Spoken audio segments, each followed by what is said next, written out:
A collection of interactive charts. और कोशिश ये करें कि हमारे पास पावर बीआई शुरू से इंस्टॉल हो, क्योंकि हम बात कम करेंगे, हम जो प्रैक्टिकल ज़्यादा करेंगे, हैंड्स ऑन ट्रेनिंग होगी।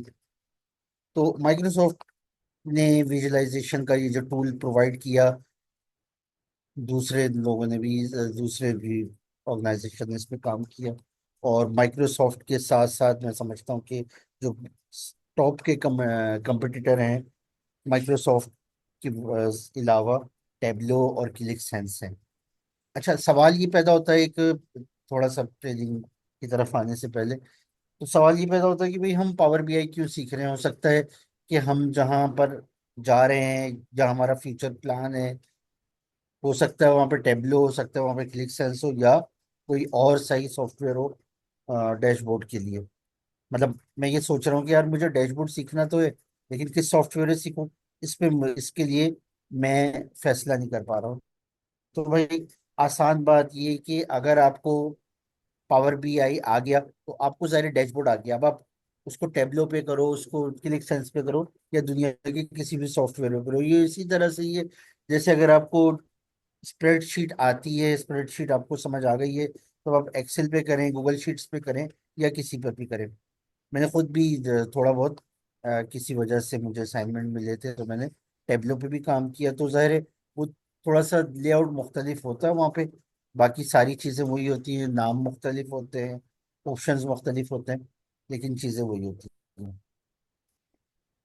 ठीक है, तो आज की ट्रेनिंग में हम जो पावर बीआई डैशबोर्ड पे बात करेंगे। और सबसे पहले मैं एनपीओ का शुक्रिया अदा करता हूँ कि उन्होंने मुझे प्लेटफॉर्म प्रोवाइड किया, और अपने पार्टिसिपेंट्स का भी शुक्रिया अदा करता हूँ जिन्होंने दिलचस्पी ली आज के इस प्रोग्राम में। और उम्मीद करता हूँ कि ये प्रोग्राम आप लोगों के लिए बहुत ज़्यादा कारआमद हो।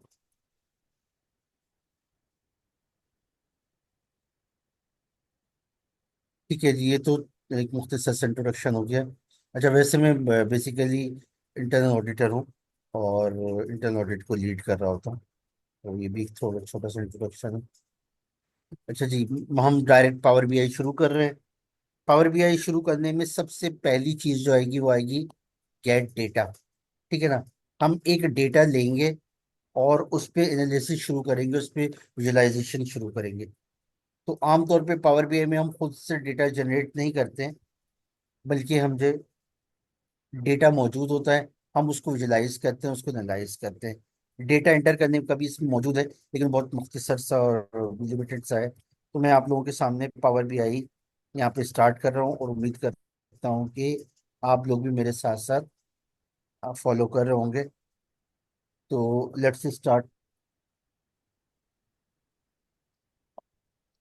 ये हमारे पावर बीआई बंद हो गया है, और शुरू में कुछ चीज़ें आ रही हैं। ज़ाहिर है हम ब्लैंक रिपोर्ट पे चले आते हैं, डायरेक्ट हम जो है एक रिपोर्ट ओपन कर लेते हैं। ये अभी जो रिसेंटली रिपोर्ट्स है वो हैं, तो मैं ब्लैंक रिपोर्ट पे क्लिक करता हूँ। ये पावर बीआई की पहली स्क्रीन हो गई एक तरह से। पहली स्क्रीन पे अगर हम आते हैं, तो अगर हम यहाँ पर आते हैं लेफ्ट साइड पे, तो लेफ्ट साइड पे हमारी स्क्रीन पे इसके मुख्तलिफ व्यूज नजर आ रहे हैं। ठीक है ना। सबसे पहला रिपोर्ट व्यू, जो कि यहाँ पे भी नजर आ रहा है। रिपोर्ट व्यू हमारा फाइनल डिलीवरेबल है, जो हम इस कैनवस पे हम जो मुख्तलिफ विजुअल सजाएंगे, वो किस तरह से शो होंगे, वो हमारी फाइनल आउटपुट यहाँ पे नजर आ जाएगी। उसके बाद टेबल व्यू है, जो हम डेटा इंपोर्ट करेंगे, कनेक्ट करेंगे। वो डेटा जो है उसको अगर हम टेबुलर फॉर्म में देखना चाहेंगे। और तीसरा व्यू जो है वो मॉडल व्यू है। और चौथा व्यू भी अभी इन्होंने डाल दिया, पहले नहीं होता था। 12 चौथे व्यू की अभी मेरे ख्याल से ऐसी कोई जरूरत नहीं है। तो मैं डेटा इंपोर्ट करता हूँ, कनेक्ट करता हूँ। आप लोगों ने यकीनन डेटा डाउनलोड कर लिया होगा, जो गूगल ड्राइव का लिंक आप लोगों से शेयर किया गया है। तो चूंकि मैं अभी एक्सेल की फाइल, बल्कि मैं वहाँ पर डेटा भी दिखा देता हूँ। और जो डेटा है, ये फोल्डर है, इसमें इस वक्त जो जिस डेटा, सबसे पहले जिस डेटा पे हम काम कर रहे हैं वो सेल्स डेटा है। सेल्स डेटा को मैं यहाँ पे ओपन भी करवा देता हूँ। Sales data, date, invoice number, product, content, segment, unit sold, discount, month name.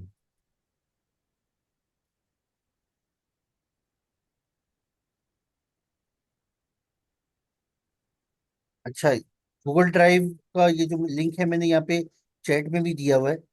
तो चैट अगर आपके पास आ रही है, वरना मैं दोबारा कॉपी पेस्ट कर देता हूँ। मैं एक मिनट वर्ड की फाइल से कॉपी पेस्ट कर देता हूँ। मैंने दोनों लिंक शेयर किए हुए थे और चैटिंग से किए थे। पहला जो था वो था पावर बीआई इंस्टॉल करने के लिए, और दूसरा जो था वो जो हमारा आज के ट्रेनिंग मटेरियल है उसके उसके मुकाबले। सही होगा। मैं दोबारा से चैट में भेज देता हूँ, अगर आप लोगों के पास चैट में नहीं आया है ज्वाइनिंग की वजह से।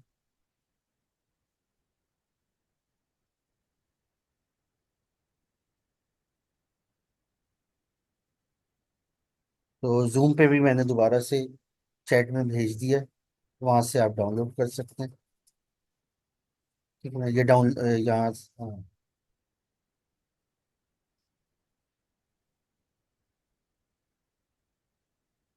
जी, तो बात हो रही थी हमारे पास सेल्स डेटा, एक सिंपल से सेल्स डेटा है ताकि हम इस पे एनालाइज कर सकें। चलें जी, मैं पावर बीआई में आता हूँ दोबारा।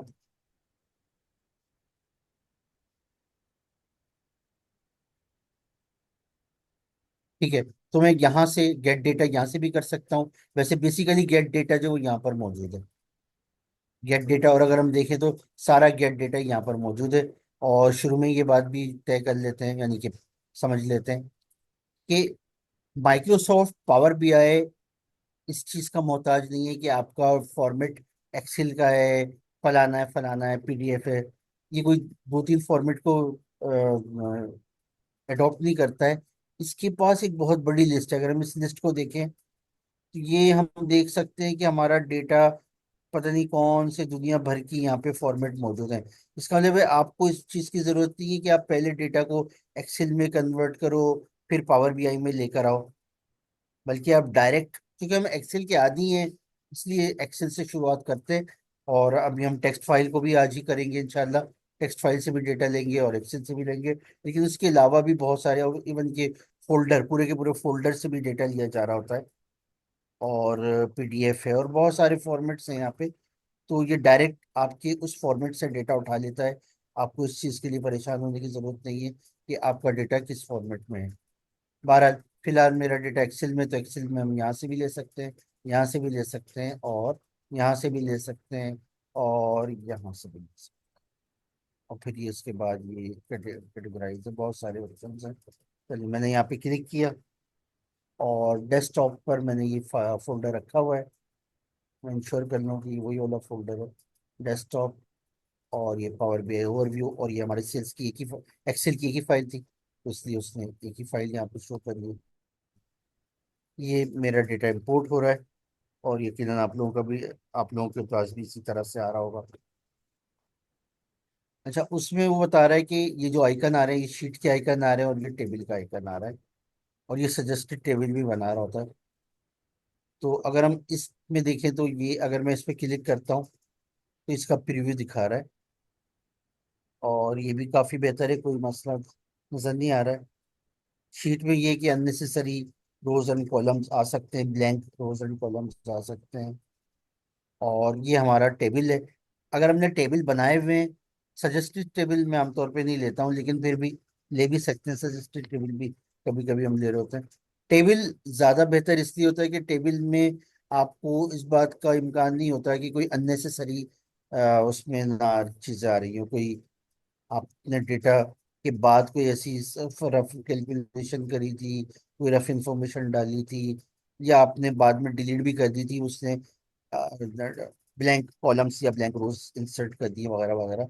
तो टेबल, वैसे भी एक्सेल में जो टेबल होते हैं वो ज़्यादा से ज़्यादा यूज़ करने चाहिए, हमारे काम को ज़्यादा ऑर्गेनाइज कर रहे होते हैं। चलें जी, तो मैं टेबल ले लेता हूँ। टेबल लेने के लिए अभी हम देखते हैं कि यहाँ पे लोड वगैरह ये सब डिम हुआ हुआ है, डिसेबल हुआ हुआ है। लेकिन जैसे ही हम यहाँ पे क्लिक करते हैं चेक बॉक्स पे, जैसे ही हम चेक बॉक्स पे क्लिक करते हैं, अब लोड एक्टिवेट हो गया। ट्रांसफॉर्म डेटा भी हम इस वक्त कर सकते हैं। ट्रांसफॉर्म डेटा का मतलब ये कि हम पावर क्वेरी एडिटर में अगर हम डायरेक्ट जाना चाह रहे हैं, बाकी पावर क्वेरी एडिटर में हम किसी भी वक्त जा सकते हैं, बाद में भी जा सकते हैं। तो मैं डायरेक्ट लोड पे क्लिक कर देता हूँ, जो कि सबसे सिंपल ऑप्शन है। अब जब मैंने लोड पे की और वो मेरे डेटा को रीड कर रहा है, ये उसने डेटा लोड कर लिया है। और यहाँ पे वेरी राइट साइड पे हमें नजर आ रहा है कि हमारा डेटा यहाँ पर आ चुका है। इस डेटा को सही तरह से देखने के लिए हमारे पास टेबल व्यू मौजूद है। हम टेबल व्यू में आके अपने डेटा को टेबुलर फॉर्म में देख सकते हैं। जो हम चीज ये होती है कि हम ये इंश्योर कर लें कि उसकी जो डेटा टाइप है वो प्रॉपर है, जिनमें खास तौर से date and number, date and number. अब ये जो है, इसकी डेटा टाइप यहाँ पर आ रही है होल नंबर, ठीक है। इसकी डेसिमल नंबर आ रही है क्योंकि जाहिर है, बिल्कुल सही है। ये तो टेक्स्ट है, टेक्स्ट में तो ऐसा कोई मसला नहीं है। और ये डेट ही आ रही है, जब भी इस तरह से लिखा हुआ है फिर यहाँ पे हम देख सकते हैं डेट। उसके साथ साथ जब हम कोई डेटा टाइप देखते हैं तो डेटा टाइप के साथ साथ हमारे पास एक और चीज़ ये आती है कि हम उसकी फॉर्मेटिंग भी थोड़ी चाहते हैं। तो फॉर्मेटिंग के लिए यहाँ पे मैं ये कर सकता हूँ कि फॉर्मेटिंग के लिए मैं यहाँ पे कर सकता हूँ कि हमारे पास कौन कौन से फॉर्मेट मौजूद हैं डेट के लिए। मैं जिसको प्रेफर करता हूँ वो ये वाला है, क्योंकि इसमें मंथ प्रोमिनेंट भी हो गया और उसने ज़्यादा स्पेस भी नहीं लिया। ठीक है ना, क्योंकि 2 अप्रैल 2022 को ये भी समझा जा सकता है कि 4 फरवरी 2022 है। लेकिन अप्रैल जब लिखा हुआ गया, अब डाउट क्लियर हो गया कि अच्छा ये अप्रैल का मंथ है, इसलिए मुझे ये ज़्यादा पसंद है। इसी तरह से अगर हम यहाँ पे कॉमा डालना चाहते हैं अपनी रीडेबिलिटी इंप्रूव करने के लिए, तो हम इसके डेटा इसके फॉर्मेट में कॉमा डाल देते हैं। बाकी अगर डेसिमल पॉइंट्स आ जाते हैं और उनको ख़त्म करना होता है तो हम यहाँ से कर सकते हैं। ठीक है जी, सबसे पहला स्टेप बड़ा ही simple, get data. Get data के बाद विजुअल्स। ठीक है, हमारा जो पावर भी आई है उसका मकसद बेसिकली विजुअलाइजेशन ही है। अच्छा, विजुअलाइजेशन का मतलब चार्ट्स, चार्ट्स इंटरेक्टिव चार्ट्स। जब हम चार्ट बना रहे होते हैं तो सबसे पहली चीज, जब हम डैशबोर्ड बना रहे होते हैं तो सबसे पहली चीज हमें ये डिसाइड करनी होती है कि हमारे केपीआई क्या है। ठीक है ना, सबसे अहम चीज यही होती है।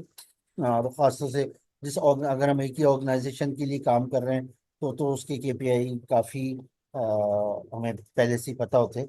लेकिन अगर हम कोई प्रोजेक्ट पे काम कर रहे हैं तो जाहिर है फिर हमें उसके केपीआई को पहले देखना होगा। जैसे अगर एक हॉस्पिटल है तो उसका केपीआई, जहाँ जो कमर्शियल है ज्यादातर 90%, 99% कमर्शियल में तो अ, हमारा टोटल रेवेन्यू कितना रहा, हमारा क्या कहा जाए, आरओआई क्या रहा, हमारा जो एनपी क्या रहा, नेट प्रॉफिट क्या रहा, रिटर्न ऑन इन्वेस्टमेंट क्या रहा। इस तरह की चीजें बड़ी अहम होती हैं, जो कि बड़ी कॉमन होती है कि हाँ भाई ये टॉप टॉप की चीजें, हमारा जीपी रेट क्या है, ग्रॉस प्रॉफिट रेट, ये सारी चीजें बड़ी अहम होती हैं। अब इसी के साथ साथ इंडस्ट्री के लिहाज से थोड़ी थोड़ी और भी चीजें आ जाती हैं। जैसे मैं शुरू कर रहा था होटल इंडस्ट्री, या जैसे हम उसको कहते हैं हॉस्पिटलिटी इंडस्ट्री। तो होटल वगैरह के लिए मेरे ख्याल से ऑक्यूपेंसी रेट भी बड़ा मैटर करता है। कि वो देख सकते हैं कि अभी हमारे रूम्स जो हैं बहुत ज़्यादा एम्प्टी तो नहीं रहते हैं, या ओवर क्राउडेड तो नहीं रहते हैं। अगर ओवर क्राउडेड हैं तो हमें उसको अपने फैसिलिटीज़ को, अपनी कैपेसिटी को एक्सपेंड करने की ज़रूरत है। इसी तरह की से हॉस्पिटल है, उसमें भी बड़ा अहम केपीआई जो है वो ऑक्यूपेंसी रेट ही होगा। एक एनजीओ है तो उसका जो मोटिव है, अगर वुमेन एम्पावर है तो वो ये देखेगा, इसको जस्टिफाई करेगा। और इसी तरह से है, ठीक है। और अक्सर ऑर्गेनाइजेशन का आउटरीच भी एक चीज हो सकता है, केपीआई, कि जी हमारा जो कितना हमारा स्प्रेड है, हमारा ऑपरेशंस कहाँ कहाँ जा रहे हैं। तो इस तरह की कई केपीआई हो सकते हैं। या अगर हम सिर्फ डिपार्टमेंट के लिहाज से देखें तो एचआर का केपीआई, अगर हम सिर्फ एचआर के लिए डैशबोर्ड बना रहे हैं तो एचआर का केपीआई हो सकता है कि हमारा रिटेंशन रेट क्या है। अगर एक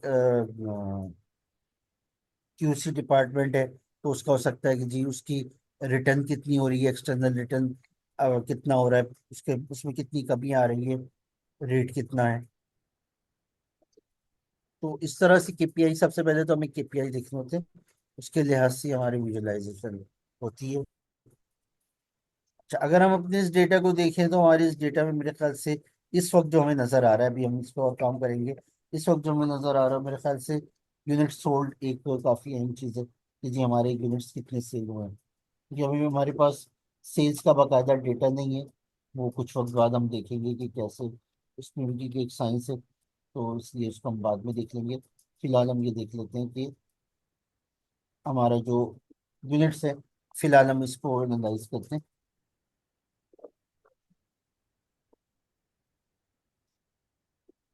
अच्छा जी, यहाँ पे हमारे पास डेटा की पेन है। डेटा की पेन के बाद हमें विजुअलाइजेशंस की पेन नजर आ रही है, जो कि हमारा अल्टीमेट पर्पस है। विजुअलाइजेशंस में अगर हम देखें तो सबसे ज्यादा simple and straight forward card है। ठीक है ना, मैं कार्ड पे क्लिक करता हूँ, जैसे ही कार्ड पे क्लिक करता हूँ कार्ड आ जाता है। इसको मैं थोड़ा सा यहाँ पे ले आता हूँ। मैं यहाँ पे क्यों ला रहा हूँ, इसको मेरे ख्याल से मैं शुरू में ही बताऊँ। तो अगर हम पावर पॉइंट पे ही आते हैं तो मैं थोड़ा सा आगे ले जाता हूँ। देखिए, मैंने एक डैशबोर्ड ये सोची, हो सकता है कुछ लोगों के जहन में ये भी सवाल हो कि तो आपने सोची है तो हमें कैसे आइडिया होगा। तो आपको आइडिया इसी तरह से ही होगा जैसे आप डेली वर्कशॉप अटेंड करते हैं, 2-3 और वर्कशॉप अटेंड करते हैं तो आपको आइडिया होने लग जाते हैं कि हाँ इस तरह की डैशबोर्ड बनती है, फिर आप अपने आइडियाज भी इसमें डाल सकते हैं। तो फिलहाल अभी हम इस पैटर्न पे काम करेंगे जो मेरे जहन में है। तो एक मैं कार्ड लेता हूँ और उस कार्ड पे मैंने क्या किया, यूनिट सोल्ड, या तो मैं यहाँ पे चेक कर लूँ तो यह ज़ाहिर है इसमें आ जाएगा, या फिर मैं इसको ड्रैग एंड ड्रॉप करके यहाँ पे ले आऊँ, या फिर मैं ड्रैग एंड ड्रॉप करके यहाँ पे ले आऊँ। इन तीनों ऑप्शंस का एक ही मकसद है। मैंने यहाँ पे चेक किया, जैसे मैंने इसको चेक किया यहाँ पर आ भी गया है। आपके यूनिट सोल्ड कितने हैं? बता रहा है आपके 1 मिलियन सेल हुई, number of units in term of quantity. अच्छा, मैं इस पर डबल क्लिक करता हूँ और इसको रीनेम कर देता हूँ, बस सम ऑफ की जरूरत नहीं है, बस यूनिट सोल्ड काफी है। इसको मैंने सम का हटा दिया। अच्छा, सम जो आ रहा था इसमें भी एक लॉजिक है। अगर मैं यहाँ पे क्लिक करता हूँ, ये देखिए ना, ये जो हमारे पास, अच्छा मैं ये भी बता दूं, जब मैं यहाँ पे क्लिक करूंगा तो इसका मतलब है मैंने पेज को सिलेक्ट किया हुआ है, लेकिन जब मैं यहाँ पे क्लिक करूंगा तो इसका मतलब है मैंने ये वाले विजुअल को सिलेक्ट किया हुआ है। विजुअल्स को सिलेक्ट करते हुए हमें ये ख्याल, विजुअल्स यहाँ पे इंसर्ट करते हुए हमें ये ख्याल रखना चाहिए कि कोई ना कोई खाली स्पेस वहाँ पे मौजूद हो। ऐसा ना हो कि आप इतने ज़्यादा उसमें विजुअल्स बना लें और बिल्कुल से जगह ही ना छोड़ें, कि आप जब भी क्लिक करें किसी ना किसी विजुअल पे ही जाएं, क्योंकि अगर आप सिर्फ विजुअल्स पे ही जाते रहेंगे, कुछ मौक़ों पे हमें खाली जगह पे भी क्लिक करना पड़ जाता है।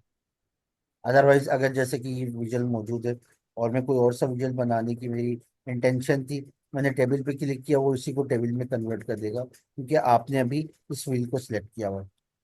अच्छा, मैंने यहाँ पे किया। हाँ, तो मैं बता रहा था कि अभी यहाँ पे कोई ऑप्शन नहीं आ रहे हैं ना, लेकिन जब मैं इसको सिलेक्ट करता हूँ तो इसके लिए ऑप्शन आने लग गए।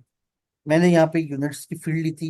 यूनिट्स की फील्ड चूंकि एक न्यूमेरिक फील्ड है तो न्यूमेरिक फील्ड में वो बाय डिफॉल्ट सम कर रहा है, लेकिन वो आपको और भी ऑप्शंस दे रहा है, बिल्ट इन लिस्ट मौजूद है कि आपने इसका एवरेज करना है, minimum maximum count, distant count, और ये स्टैंडर्ड डेविएशन, वेरिएंस वगैरह वगैरह वगैरह।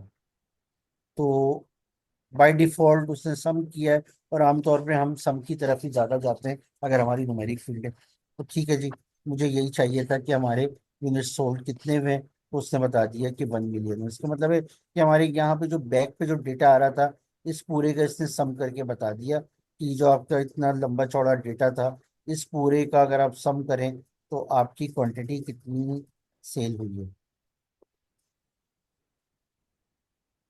इस चीज को इम्प्लिसिट मेजर कहा जाता है। ठीक है ना। जो ये सेल्फ कैलकुलेट कर रहा है, क्विकली कैलकुलेट कर रहा है, और बिल्ट इन लिस्ट मौजूद है। अगर आप कहते हैं नीचे मुझे एवरेज बताओ तो एवरेज, काउंट बताओ तो काउंट, वगैरह वगैरह, तो ये सारी इम्प्लिसिट कैलकुलेशन है, इम्प्लिसिट मेजर्स हैं जो खुद से क्रिएट कर देता है। अभी हम एक्सप्लिसिट मेजर की तरफ भी जाएंगे, उसमें थोड़ा टाइम लगेगा। अच्छा, दूसरे हमने देखा था कि हमारे पास प्रोडक्ट्स, हम ये देखना चाह रहे हैं कि हम कितनी प्रोडक्ट्स में डील कर रहे हैं। हम ये देखना चाह रहे हैं कि हम कितने कंट्री एंड सेगमेंट में डील कर रहे हैं। हम ये देखना चाह रहे हैं कि हमारी टोटल इन्वॉइसेस कितनी रही इस पूरे पीरियड में, जो इस वक्त हमारे पास अंडर एनालिसिस है। तो इसका मतलब है कि दूसरे मुझे एक और कार्ड चाहिए, और उस कार्ड पे मैं ये देखना चाह रहा हूँ कि जी हमारी हम कितनी प्रोडक्ट्स में डील कर रहे हैं। चलिए जी, 1 मिलियन सेल्स जो हुई है, उसके पीछे ट्रांजैक्शंस कितनी है, हमारे डेटाबेस में कितनी ट्रांजैक्शंस नजर आ रही हैं। उसके लिए हम इनवॉइस को ले सकते हैं। जब हम इनवॉइस को लेते हैं, इनवॉइस चूंकि एक अल्फा न्यूमेरिक फील्ड थी, एक टेक्स्ट फील्ड थी, तो टेक्स्ट फील्ड के लिहाज से उसने क्या ऑप्शन किया, फर्स्ट इनवॉइस। उसने कहा फर्स्ट इनवॉइस का नंबर ये है। नहीं जी, मुझे ये नहीं चाहिए। तो फिर हम ऑप्शंस पे जाते हैं। न्यूमेरिक नहीं है ये, इसलिए यहाँ पे ऑप्शंस कम है। फर्स्ट, लास्ट, काउंट डिस्टिंक्ट और काउंट, बिल्कुल हमें यही करना था, काउंट। तो उसने बताया कि 700 ट्रांजेक्शन हुई हैं। इस पर मैं डबल क्लिक कर देता हूँ ताकि मुझे ये इंफॉर्मेशन मिले, नंबर ऑफ ट्रांजेक्शन्स। ठीक है ना। तो इंफॉर्मेशन तो वही मिल रही है, यानी कि लेवल हमारा ऐसा हो कि सामने वाले को पता चल जाए कि ये इसका मकसद क्या है। तो 700 ट्रांजेक्शन हुई, 1 मिलियन सेल हुई क्वांटिटी की। उसके बाद मैं एक और कार्ड लेता हूँ,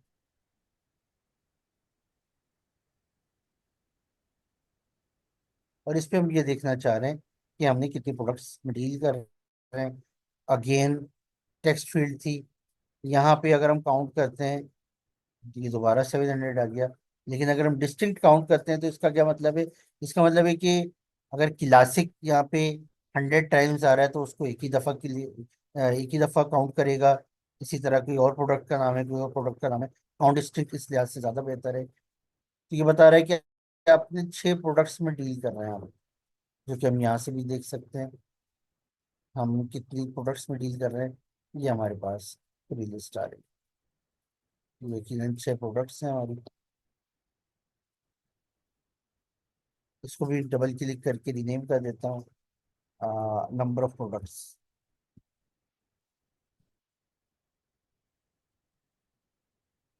नंबर ऑफ प्रोडक्ट्स,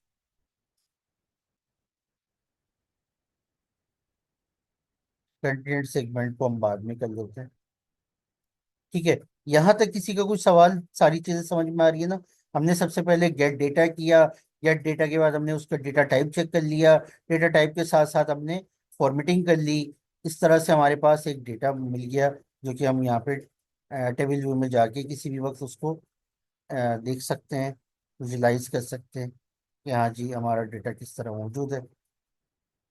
यहाँ पे हमें डैशबोर्ड बनाना है।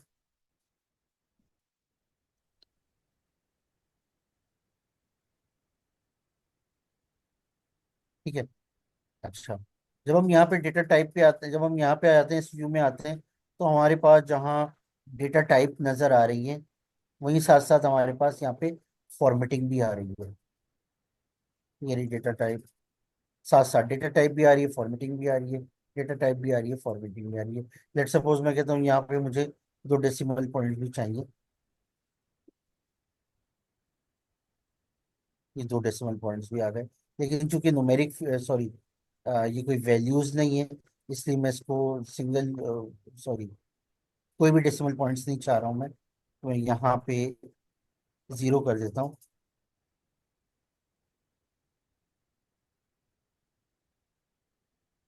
यहाँ पे मैं 0 कर देता हूँ कि मुझे कोई डेसिमल पॉइंट नहीं चाहिए। उसके बाद फिर हमने देखा था कि हमारे पास जो विजुअलाइजेशन हो रही हैं, विजुअल्स की लिस्ट में हमारे पास सबसे सिंपल और स्ट्रेट फॉरवर्ड जो विजन है वो कार्ड है। कार्ड बहुत ही सिंपल है, और कार्ड में आप एक ही फील्ड डाल सकते हैं। यहाँ से आप जो फील्ड है आपके पास, दूसरे विजुअल्स में भी हम काम करेंगे तो हमें और भी अंदाजा होता रहेगा।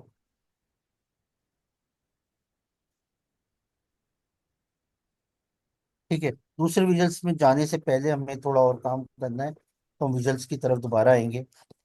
ETL, एक्सट्रैक्ट ट्रांसफॉर्म लोड, बहुत ही अहम कॉन्सेप्ट। अच्छा, डेटा क्लींजिंग की बहुत ज्यादा जरूरत होती है। देखिए, जब हम प्रैक्टिकल सिनारियो में काम कर रहे होते हैं तो हमारे पास साफ सुथरा डेटा आमतौर पे नहीं आता है, और इसीलिए जाहिर है सारी मेहनतें होती हैं, सारे काम होते हैं सुबह से शाम तक दफ्तरों में। अगर हमारे पास बिल्कुल साफ सुथरा डेटा आ जाए तो हमारा काम बहुत ही सादा हो जाए। साफ सुथरा डेटा या तो एक स्टूडेंट के पास आ सकता है, अगर उसको सिंपली अगर इनिशियली तौर पे समझाया जा रहा है, या फिर ऑर्गेनाइजेशन के CEO के पास आ सकता है। इसके अलावा तो दरमियान में जितने भी लोग हैं उनकी अपनी फारसी होती है, हर एक अपना काम कर रहा होता है और उसके लिहाज से देख रहा होता है। तो हमारे पास आमतौर पर डेटा क्लीन नहीं होता है, हमें डेटा क्लींजिंग करनी होती है। तो अब हम पावर क्वेरी एडिटर में जाते हैं और हम देखते हैं कि पावर क्वेरी एडिटर का टूल जो इसमें मौजूद है, बिल्ट इन मौजूद है, वो कितना ज़बरदस्त है। जिसमें हम शुरू में भी जा सकते थे, लेकिन अगर हम शुरू में नहीं गए तो हम बाद में किसी भी वक्त ट्रांसफॉर्म डेटा पे जा सकते हैं। अगर मैं ट्रांसफॉर्म डेटा पे क्लिक कर दूंगा तो पावर क्यूरेटर में चला जाऊंगा। अगर मैं टेबल व्यू में हूँ तो वहां पे भी मुझे होम पे ट्रांसफॉर्म डेटा मिल जाता है।